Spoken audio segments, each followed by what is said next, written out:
Why is a repair so important? I could talk about that for hours, but what do you guys think?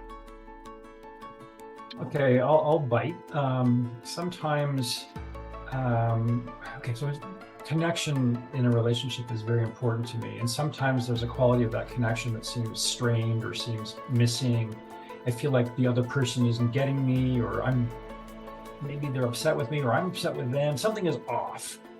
And what I've noticed in those cases is unless I do something about it, I start building up stories in my mind about why it's happening. It's happening because I'm doing this, or because she's doing that, or he's doing that.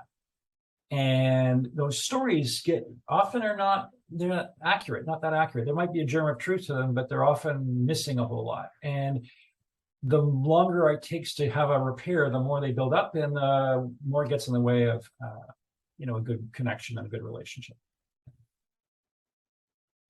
Well said.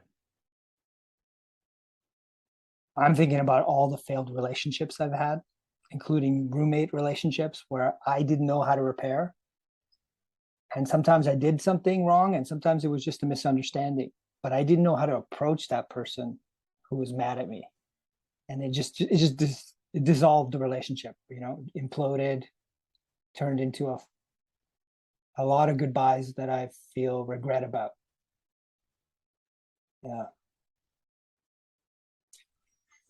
Yeah. Sorry, I had to interrupt, but I was in a state just like that where I would be ashamed of what I did, and I didn't know how to talk about it. Mm. Right. Then you have to carry that, right? Yeah. Yeah, I think for me the desire or the need for repair is that when it doesn't happen, maybe you come back to some sort of place of, okay, we're making this work, but there's just building resentment. There's just lots of right. And you might be able to kind of you kind of convince yourself that the connection's there, but it's not really the full connection you're looking for, and then you just keep justifying that, and then the repair doesn't happen, and then eventually that resentment builds up into something that is much deeper and much harder to take care of, right? So I think that's the thing that I see in it.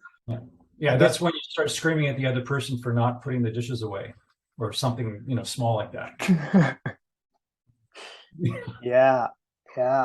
I think the analogy that's really, as I'm listening to you guys, it's like the same thing with my car. If I don't repair those little things, it builds up, and then I can't go anywhere. The car is broken, right?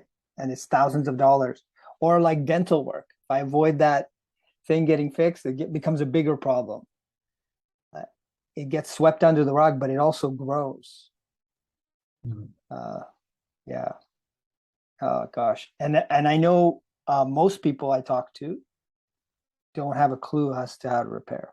I didn't really know how to repair. I thought it was just say sorry and look like you feel bad, and then the other person anoints you with forgiveness or something, and then whew, I'm off the hook. But that's not what it is. So yeah. Are you ready to dive in and how to do a repair?